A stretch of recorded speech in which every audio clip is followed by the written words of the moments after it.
Welcome back to day 9 of the Leadership Visibility Challenge. Today we're discussing why we and our bosses get defensive and ultimately why that's a problem.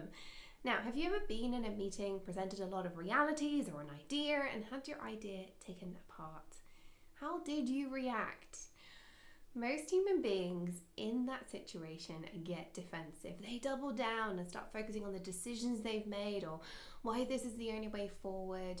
If you've ever found yourself arguing for why you can't achieve a goal on a particular timescale, chances are you were doing that in defensive mode.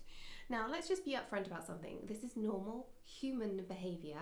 You aren't broken in any way because you get defensive. It's completely normal. The real problem is that as a leader, even when you are the junior leader in the team, your actions, emotions, your body language, and the words you say are being watched and emulated by others consciously and unconsciously around you.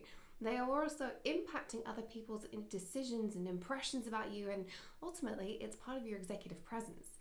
Quite simply, if you find yourself acting defensively regularly, you are undermining your leadership. No ifs and buts about it. You might find that you only do this in one setting. Maybe there's a particular meeting you attend that pushes all your buttons. The problem is that for the people in that room, their view of you is entirely based on their interactions with you. And if that's primarily defensive, that's a problem for you and your leadership.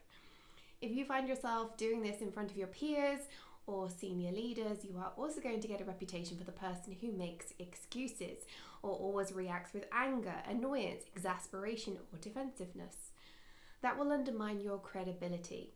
It can seem incredibly unfair if you feel you've been put in a situation where you're set up to need to explain yourself, explain the realities of the situation, defend your decision making, but that becomes a self-reinforcing cycle.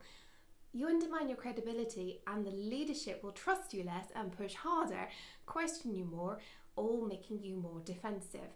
So actually, to get out of this cycle, it starts with you. The same also applies to the interactions we have with our bosses. Ever had a boss get defensive when you've pushed back on something? Do they try and rationalize away well-intentioned feedback or attack you as the messenger? It's easy to see that problem when it's directed at us. But if you've ever been on the receiving end of this, you know it erodes trust and respect rapidly. So it's time to start watching out for those ingrained defensive responses that you may not even be aware of in yourself. If you can see it in others, start looking for it in yourself. Which brings us to today's homework.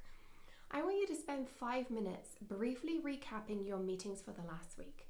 When have you felt defensive? When have you been given some critical feedback? Did you become argumentative instead of moving into an effort to genuinely understand and move forward positively?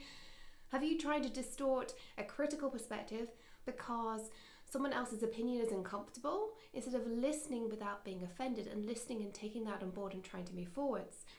Have you felt the need to make excuses as to why you're unable to do something or why the issue is not you or your team's fault instead of focusing on how to deal with the situation? Yes, your bosses may not be in the reality zone with you, but they want solutions, not pushback. If you can start spotting where you're getting defensive, you can then bring into play the executive skill of slowing down, noticing, pausing, and choosing alternative behavior. So spend these 5 minutes thinking through all of your meetings, go through your calendar, think of all the meetings you've had over the last week, and ask yourself, where did I get defensive? Where did I try and explain myself or make excuses rather than moving forwards with a positive outcome? Like, what will we do differently then? How are we going to come to some reconciliation here? Have a real look at that. This actually is a really good technique to bring into your daily reflection, which is again an executive skills technique, but I want you specifically to do it to start understanding over the past week, where have you got defensive? Because that is going to be eye-opening for you to start noticing this moving forwards.